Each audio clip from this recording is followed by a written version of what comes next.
नमस्कार, India voice पर स्वागत है आपका। मैं हूं प्रियंका। बात करेंगे खबरों की। हरियाणा के नूंह में विश्व हिंदू परिषद के जुलूस को रोकने की कोशिश करने पर भड़की हिंसा में गुरुग्राम, पलवल, दिल्ली, राजस्थान सहित यूपी तक हिंसा फैल चुकी है। नूंह में कर्फ्यू जारी है। उपद्रव को देखते हुए धारा 144 लागू कर दी गई है।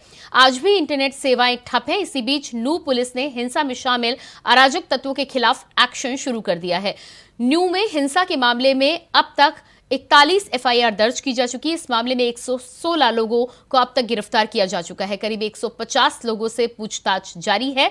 स्थिति को नियंत्रण में लाने के लिए भारी मात्रा में पुलिस फोर्स और केंद्रीय बलों की तैनाती की गई है। वहीं हिंसा को लेकर गृह मंत्री अनिल विज और डिप्टी सीएम दुष्यंत चौटाला ने क्या कुछ कहा है, सुनिए।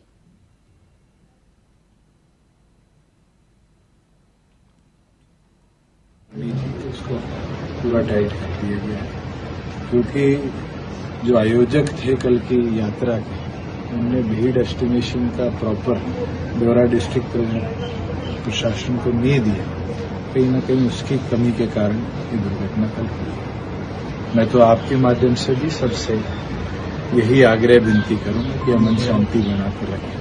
हमारे प्रदेश में आज तक के इतिहास में ऐसी घटना नहीं हुई। जिन लोगों ने इस घटना को आगे उकसाकर करने का काम किया, उनके खिलाफ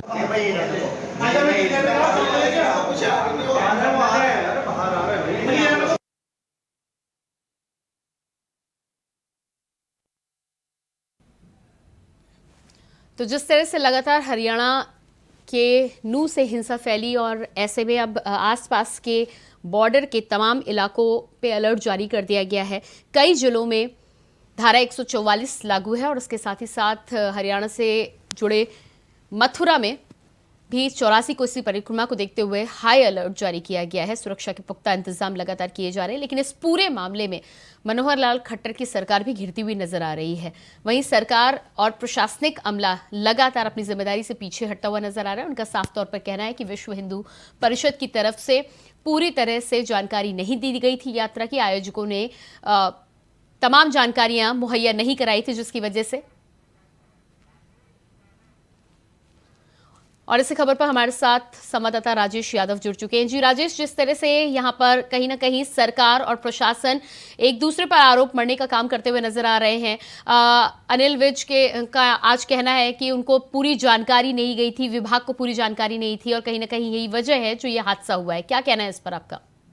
देखिए, पहले जब बयान आया था हरियाणा सरकार की तरफ से, मुख्यमंत्री और अनिल विज जी का भी, तो इन्होंने कहा था कि हमें पूरी जानकारी थी। हर साल यात्रा निकलती है, पहले से ये जानकारी दे दी गई थी विश्व हिंदू परिषद की तरफ से कि वहां पर जलाभिषेक किया जाएगा और ये जानकारी पहले से इनको दी गई थी। लेकिन अब अपने बचाव के लिए हरियाणा सरकार उस बात से मुकरती हुई नजर आ रही है। हालांकि पूरे नूंह जिले के साथ साथ आसपास के जिलों में भी धारा 144 लागू कर दी गई है। इंटरनेट सेवा हर जगह बंद कर दी गई है। हालांकि गुरुग्राम जिले के अंदर, मतलब शहर के अंदर, गुरुग्राम में शहर के अंदर इंटरनेट सेवा चालू है, लेकिन गुरुग्राम जिले के अंदर 3 जगह, सोना, पटौदी और मानेसर, यहाँ पर इंटरनेट सेवा बिल्कुल बंद है। और आसपास के जिले जैसे फरीदाबाद, पलवल में मतलब नूंह तो है ही उसमें शामिल, उसके अलावा कुछ उत्तर प्रदेश जो लगता हुआ एरिया है वहां पर कुछ। जी राजेश, आपके पास वापस आते हैं। हमारे साथ संवाददाता पूजा शर्मा भी जुड़ चुकी हैं। जी पूजा, जिस तरह की ये जानकारी आ रही है, प्रशासन का कहना है कि उन्हें आयोजकों ने पूरी तरह से जानकारी नहीं दी गई थी। क्या कहना है इस पर आपका? देखिए प्रियंका, फिलहाल अगर बात की जाए तो लीपा पोती करने का काम प्रशासन की तरफ से किया जा रहा है और बताई जा रही है कि स्थिति नियंत्रण में है। लेकिन आम आदमी जरूर इस सारी घटना से सकते में जरूर आ गया है, क्योंकि जिस तरह से हर साल ये घटना, इस तरह की यात्रा निकाली जाती है, उसके बावजूद और इस यात्रा को लेकर पूर्व जानकारी प्रशासन को थी, खुफिया तंत्र को भी थी। लेकिन जिस तरह से एक लापरवाही सामने आई कि कुछ पुलिस कर्मियों की नियुक्ति की गई, तो निश्चित तौर पर प्रशासन चाहे इस बारे में कोई भी किसी भी तरह का आधिकारिक बयान दे ले, लेकिन अपनी जिम्मेवारी से पीछा नहीं छोड़ा सकता है। और गृह मंत्री अनिल विज ने भी इस बात को लेकर बिल्कुल स्पष्ट तौर पर कहा कि जो भी अधिकारी इस मामले में जो दोषी पाए गए लापरवाही के मामले में, उन पर सख्त से सख्त कार्रवाई की जाएगी। देखिए, नूह की इस घटना के बाद जो हिंदू संगठन है, निश्चित तौर पर उनमें रोष व्याप्त है। और आज फरीदाबाद की अगर बात करें तो विभिन्न हिंदू संगठनों ने यहाँ पर अपनी बात रखने की और एसडीएम और डीसी के माध्यम से ज्ञापन देने का काम भी किया है। जिस तरह से इस घटना के बाद भी स्थिति भयावह बनी हुई है और जो ये घटना हुई है इसके पीछे के कारणों के बारे में अभी तक कोई जानकारी आपको मिली है? आखिर इसका मुख्य कारण क्या रहा, कहां से शुरुआत हुई थी? देखिए, ये पूरा जो प्रकरण हुआ है, हालांकि बार बार ये बात कही जा रही है कि पूर्व नियोजित तरीके से एक साजिश के तहत जो है इस तरह के घटनाक्रम को अंजाम दिया गया है। हालांकि आधिकारिक तौर पर अभी फिलहाल ना प्रशासन की ओर से इस बारे में कोई जानकारी दी गई है कि आखिर मुख्य कारण क्या रहे। हालांकि कयास ये भी लगाए जा रहे हैं, कई तरह की चर्चाएं ये भी हैं कि मनु मानेसर के एक वीडियो के कारण जो है ये पूरा घटनाक्रम हुआ। लेकिन जिस तरह से देखिए, हमने देखा तस्वीरों में दिखाया कि एक छत के ऊपर से जो उपद्रवी थे वो किस तरह से पत्थर लगातार फेंक रहे थे, या फिर पहाड़ी पर जिस तरह से लगातार गोलियां चलाई जा रही थी। तो निश्चित तौर पर ये कोई एक दिन की प्रक्रिया नहीं है। वो पत्थर वहां तक कैसे पहुंचे होंगे और किस तरह से पहले से सुनिश्चित किया गया होगा कि वो कहां से इस तरह से हमला करे ताकि जो यात्रा है वो प्रभावित रहे। तो ऐसे में अभी फिलहाल जो है प्रशासन आधिकारिक तौर पर बेशक इस मामले में या तो कहें कि कुछ छिपा रहा है या पूर्ण रूप से जानकारी नहीं दे रहा है। जी बिल्कुल। जी पूजा, आप बने रहिए हमारे साथ। जरूर जी पूजा, आप बने रहिए हमारे साथ राजेश भी लगातार बने हुए हैं। जो राजेश, पूजा का भी जिस तरह से कहना है कि बार बार ये बातें उठकर आ रही हैं कि पूर्व नियोजित तरीके से कहीं ना कहीं प्लानिंग करके इस घटना को अंजाम दिया गया है। बार बार यहाँ पर ये भी सवाल उठता है कि आखिर सबसे पहले शुरुआत कहाँ से हुई? प्रशासन को क्या जरा भी भनक नहीं थी? क्योंकि इस तरह की जब यात्राएं निकलती हैं तो उससे पहले इंस्पेक्शन किया जाता है, पुलिस की व्यवस्था होती है। कहाँ चूक रह गई? क्या कुछ इनपुट अभी तक आपके पास आया है? देखिए, इसमें चूक पूरी अगर कही जाए तो प्रशासन की है, हरियाणा सरकार की है। क्योंकि जब भी ऐसी कोई धार्मिक यात्रा निकाली जाती है उससे पहले प्रशासन को पूरी जानकारी दी जाती है, जिसके बाद प्रशासन का आईबी अलर्ट होता है। पूरा इंफॉर्मेशन डिपार्टमेंट जो इनका है वो पूरा अलर्ट होता है और वो पूरी जानकारी एक एक मिनट एक एक पल की जानकारी देता है। और इतनी जानकारी होने के बावजूद भी जब वहां पर खुफिया तंत्र को जानकारी नहीं थी क्या वहां पर गोली चलेगी, क्या पत्थर वहां पर पहुंच गए, ये जानकारी नहीं थी, क्या पहले से नियोजित नहीं था, इतने आदमी कैसे इकट्ठा हो गए वहां पर? जबकि हिंदू संगठन एक यात्रा, एक दिन की यात्रा थी, एक दिन की यात्रा के दौरान इतना बड़ा बवाल वहां पर हो गया, क्या ये पहले से नियोजित नहीं था? हालांकि आसपास में गुरुग्राम और आसपास के जो इलाके हैं यहाँ पर मुस्लिम समुदाय के लोग यहाँ पर मतलब यहाँ से चले गए हैं, दिखाई नहीं दे रहे हैं, बहुत कम लोग नजर आ रहे हैं। क्योंकि हालांकि यहाँ पर कोई ऐसा इतना बड़ा बवाल नहीं हुआ है, लेकिन फिर भी यहाँ से निकल चुके हैं। यहाँ पर सुनसान जी राजेश, इसके अलावा अलर्ट की यदि बात की जाए, जिस तरह से कई जिलों में अलर्ट घोषित किया गया है, इस समय पाबंदियों की क्या स्थिति है गुरुग्राम में? देखिए, धारा 144 लागू है। 4 आदमी से ज्यादा एक जगह पर इकट्ठा नहीं हो सकते। लेकिन फिर भी उसके बाद पुलिस का जगह जगह पहरा लगा हुआ है। पुलिस जगह जगह यहाँ पे राउंड अप कर रही है। हर किसी को जो इकट्ठा होकर लोग खड़े हुए हैं उनसे पूछताछ कर रही है, क्यों इकट्ठा है, क्यों खड़े हुए हैं, क्या वजह है। हर किसी के पास पुलिस जा रही है। जगह जगह राइडर घूम रही है, जगह जगह जिप्सी घूम रही है, पैरामिलिट्री फोर्स है, जगह जगह पीसीआर लगाई गई है। हर चौक चौराहे पर पीसीआर खड़ी है। जी बिल्कुल। पूजा भी हमारे साथ लगातार बनी हुई है। पूजा, फरीदाबाद की स्थिति की यदि हम बात करें तो जिस तरह से कई जिलों में धारा 144 लागू है, कर्फ्यू है और 4 लोगों के एक साथ इकट्ठा होने पर भी रोक है। फरीदाबाद में इस समय क्या स्थिति है और आम जो लोग हैं, आम जनता है, उनको किस तरह की दिक्कतों का सामना करना पड़ रहा है? देखिए प्रियंका, फरीदाबाद में भी नूह की घटना के बाद काफी सख्ती पुलिस द्वारा बढ़ा दी गई है, सक्रियता बढ़ा दी गई है। धारा 144 फरीदाबाद में लागू है। हालांकि कल शिक्षण संस्थान बंद रहे, लेकिन आज स्थिति क्योंकि नियंत्रण में थी फरीदाबाद में, क्योंकि जब से ये नूह की घटना हुई है उसके बाद से फरीदाबाद पुलिस लगातार सक्रिय हुई। 4000 से ज्यादा पुलिस कर्मी हैं, पुलिस के अधिकारी हैं और खुद पुलिस कमिश्नर जो है वो फील्ड पर तैनात हैं। कल पूरे शहर में फ्लैग मार्च भी निकाला गया, खासकर जो मुस्लिम बाहुल्य क्षेत्र थे या संवेदनशील एरिया थे वहां पर पुलिस की कड़ी नजर रही। गश्त को बढ़ा दिया गया है।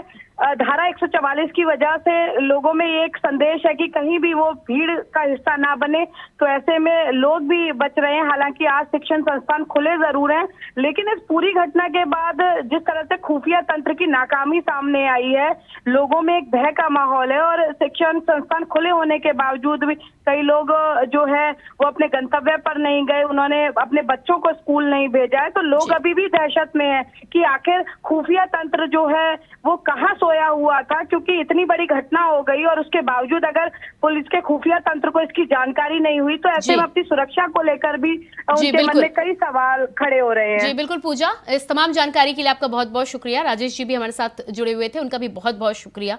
तो लगातार जिस तरह से ये घटना हुई है, बार बार ये कहा जा रहा है कि कहीं ना कहीं पहले से इसकी प्लानिंग स्ट्रैटेजी की गई थी, लेकिन कुल मिलाकर बड़ा सवाल अभी भी प्रशासन पर उठ रहा है कि जानकारी होने के बाद यदि इस तरह की घटना होती है तो प्रशासन से बड़ी चूक हुई है। बात करेंगे अगली खबर की। विपक्षी एकजुटता पर अधीर रंजन चौधरी का बड़ा बयान सामने आया है। विपक्षी एकजुटता पर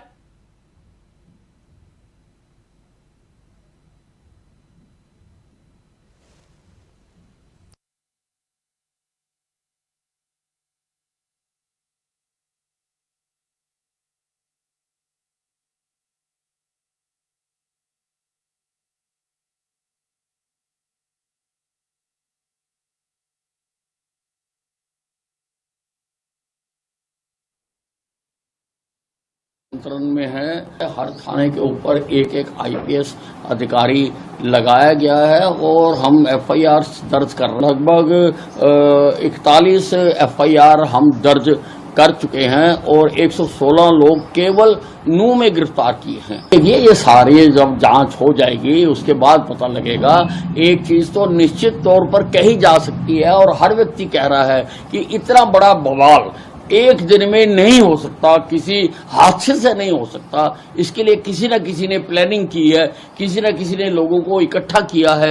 अलग अलग स्ट्रेटेजिक पॉइंट के ऊपर वहां पर पत्थर इकट्ठे किए गए हैं, गोलियां चलाई गई हैं, हथियार इकट्ठे किए गए हैं, लोग इकट्ठे किए गए हैं। तो पर किसने की है, कौन है इसके पीछे, हम उसकी पूरी जांच करेंगे और हम प्रदेश और देश के सामने उसको बेनकाब करेंगे जिसने ये सारा खेल खेला है।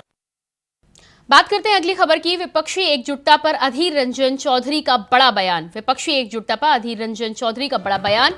एकजुट होना मजबूरी है।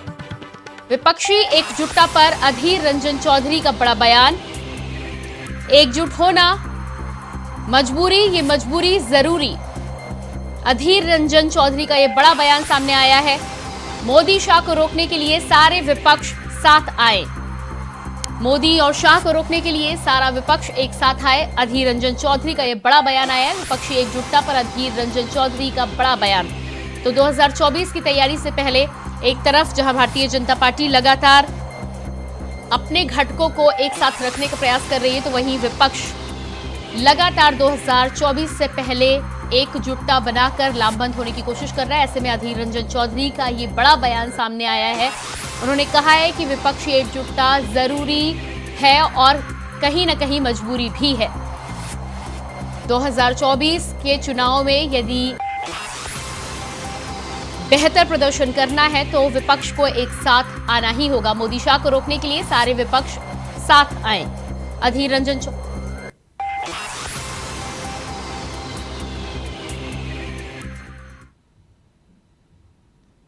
बीएसपी सुप्रीमो मायावती ने प्रेस कॉन्फ्रेंस। हरियाणा के नूह में हिंसा पर बोली मायावती। हरियाणा में हिंसा सरकार की नाकामी। बीएसपी सुप्रीमो मायावती ने की press conference. BSP supremo Mayawati ने की प्रेस कॉन्फ्रेंस। हरियाणा के नूह में हिंसा पर बोली मायावती। हरियाणा में हिंसा सरकार की नाकामी। तो बसपा सुप्रीमो मायावती ने सरकार को घेरा है। हरियाणा में हिंसा सरकार की नाकामी। सरकार पर आरोप लगाते हुए उन्होंने कहा है कि ये सरकार की पूरी तरह से नाकामी को साबित करता है। हरियाणा में कानून व्यवस्था खराब। मायावती की तरफ से ये बयान आया है। हरियाणा में कानून व्यवस्था खराब। हरियाणा में हिंसा रोकी जा सकती थी। बसपा सुप्रीमो मायावती का हरियाणा नूह की हिंसा को लेकर बयान आया है। खुफिया तंत्र पूरी तरह से फेल साबित हुआ है। खुफिया तंत्र पूरी तरह से फेल साबित हुआ है। हरियाणा में कानून की व्यवस्था खराब। हरियाणा में हिंसा रोकी जा सकती थी। बसपा सुप्रीमो मायावती का बड़ा बयान सामने आया है। उनका कहना है कि हरियाणा में हिंसा रोकी जा सकती थी, लेकिन खुफिया तंत्र के असफल होने के साथ ही साथ कानून व्यवस्था खराब है और सरकार पूरी तरह से नाकाम साबित हुई है। खुफिया तंत्र पूरी तरह से फेल साबित हुआ है। तो हरियाणा में कानून व्यवस्था पर बसपा सुप्रीमो मायावती का बयान सामने आया है। लगातार हरियाणा के नूह में हिंसा के बाद जिस तरह से कई जिलों में हाई अलर्ट के साथ ही साथ धारा 144 लागू है, कर्फ्यू लागू कर दिया गया है, तमाम बॉर्डर पर चाक चौबंदी बढ़ा दी गई है, पुलिसिया व्यवस्था को भी दुरुस्त करने की कोशिशें लगातार की जा रही हैं, चेकिंग बढ़ाई है, एक साथ लोगों के खड़े होने पर पाबंदी की गई है और मथुरा में भी 84 कोसी परिक्रमा को लेकर ज्यादा इंतजामात किए गए हैं। ऐसे में बसपा सुप्रीमो मायावती की तरफ से यह बयान आया है कि हरियाणा में जो हिंसा हुई है उसमें प्रशासन के साथ ही साथ सरकार और कानून व्यवस्था कहीं न कहीं इन सभी में चूक देखने को मिली है। यदि प्रयास किया गया होता तो इस हिंसा को रोका जा सकता था, इस हिंसा को रोकना संभव था। मायावती की तरफ से बड़ा बयान आया है, सरकार को घेरती हुई नजर आई है मायावती। खुफिया तंत्र पूरी तरह से फेल साबित हुआ है।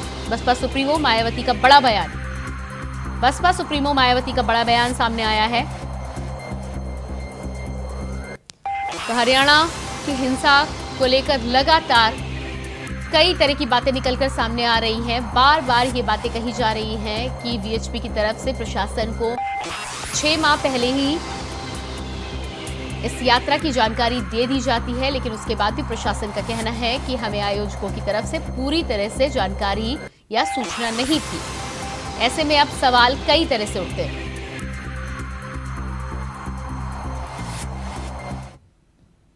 और अब बात करते हैं अगली खबर की। सहारनपुर में थाना मंडी क्षेत्र में बेहट रोड पर मुर्गे की दुकान लगाने वाले युवक की गोली मारकर हत्या कर दी गई, जिसके बाद परिजनों ने थाना मंडी के चौकी धोबी घाट इंचार्ज पर गंभीर आरोप लगाए हैं। तो वहीं मौके पर पहुंची पुलिस ने युवक पर पंचनामा कर पोस्टमार्टम के लिए भेज दिया गया है।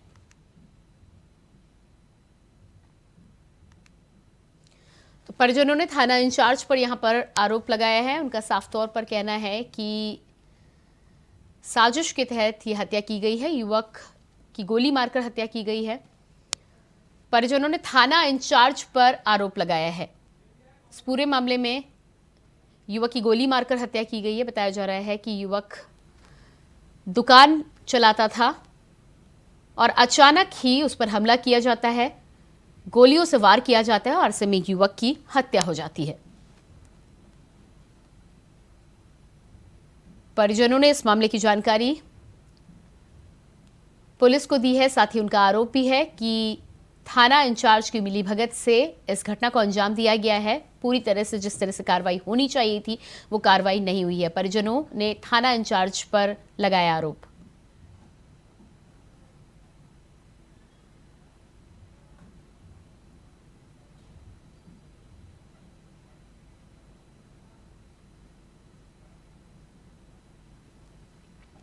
और इसके बाद बात करते हैं अगली खबर की। राष्ट्रपति से मिले विपक्षी सांसद, मुलाकात के बाद इंडिया की प्रेस कॉन्फ्रेंस, मणिपुर मामले को लेकर राष्ट्रपति को सौंपा ज्ञापन। तो विपक्ष के इंडिया की प्रेस कॉन्फ्रेंस आज हुई है, इसको लेकर आज उन्होंने राष्ट्रपति से मुलाकात की है। मेरा माइक बंद 2 मिनट नहीं 2 सेकंड में मेरा माइक बंद होता है, तो इससे यही जाहिर होता है कि डेमोक्रेटिक मेथड्स और डेमोक्रेसी के तहत ये लोग चलना नहीं चाहते, संविधान को बचाना नहीं चाहते और डेमोक्रेसी के उसूलों के तहत चलना नहीं चाहते। तो इसलिए हम एक होकर मजबूती के साथ लड़ रहे और लड़ते रहेंगे। और दूसरी बात भी हम वहाँ पर बताए, जो वहाँ पर सरकारी मुझे कहाँ से वहाँ पर वेपन आ रहे, मुझे हमारे ललन सिंह साहब ने बताया कि जो वहाँ पर हजारों वेपन्स आ रहे, सोफिस्टिकेटेड वेपन्स आ रहे, कहाँ से आ रहे, वो सब प्राइवेट लोगों के पास है। और जब 2 कम्युनिटी, मैती कम्युनिटी और कुकी कम्युनिटी, ये दोनों में अब जो लड़ाई चल रही है, इसको शांति के साथ रखना है, तो प्रधानमंत्री वहाँ पर विजिट करना चाहिए था। 92 दिन हुए, अब तक वहाँ नहीं गए उसके बारे में बोले नहीं, लास्ट में एक भाषण देंगे चले जाएंगे। तो ये बड़ी दुख की बात है। और पार्लियामेंट में ये नया नहीं है, 267 या एडजर्नमेंट मोशन, ये हमेशा पहले देते गए हैं। हमारे पास, मैं पढ़ के बता सकता हूँ लेकिन समय की अभाव से मैं नहीं कहूँगा, 13-13, 14-14 ऐसे उदाहरण है जिसमें 267 को परमिशन दिया गया है, सारा बिजनेस स्टॉप करके डिस्कशन लिया गया है। इवन एडजर्नमेंट मोशन को भी ऐसा ही डिस्कशन के लिए अलाउ किया गया है। लेकिन ये सरकार ना डिस्कशन को अलाउ कर रही, ना किसी बात सुनने के लिए भी तैयार नहीं है। ये एक। दूसरी चीज, हरियाणा में जो दंगे हो रहे हैं वो उनके आंखों के सामने, प्राइम मिनिस्टर के ऑफिस से 100 किलोमीटर भी नहीं है, उसके अंदर है। वहां पर इतनी गड़बड़ी चल रही है, लोगों को जाके मार रहे हैं। ये कहाँ का रोल है? अरे दिल्ली से नजदीक राज्य में भी ऐसा होता है तो वो कोई उसका संज्ञान भी नहीं लेते, और ये दूर की बात तो अलग है। तो इसीलिए हम इस सारी चीज़ों को वहाँ पर बताएं, चाहे हरियाणा का हो, और मणिपुर का मुद्दा तो 92 डे से हम उठा रहे हैं, वो भी है। तो इतना सारी चीज़ें हम बताएं, बताने के बाद वो देखने का या सुनने का उन्होंने भी काम किया, और वो बोले कि मेमोरेंडम हम भेजेंगे। इतना कहते हुए मैं अपने सांसद को सुना।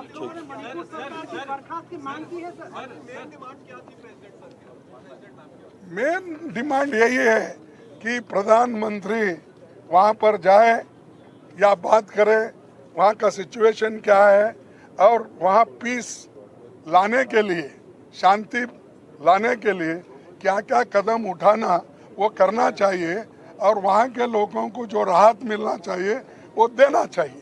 साहब, एक सवाल है सर। Thank you sir. एक सवाल है, क्या आपने कहा कि सरकार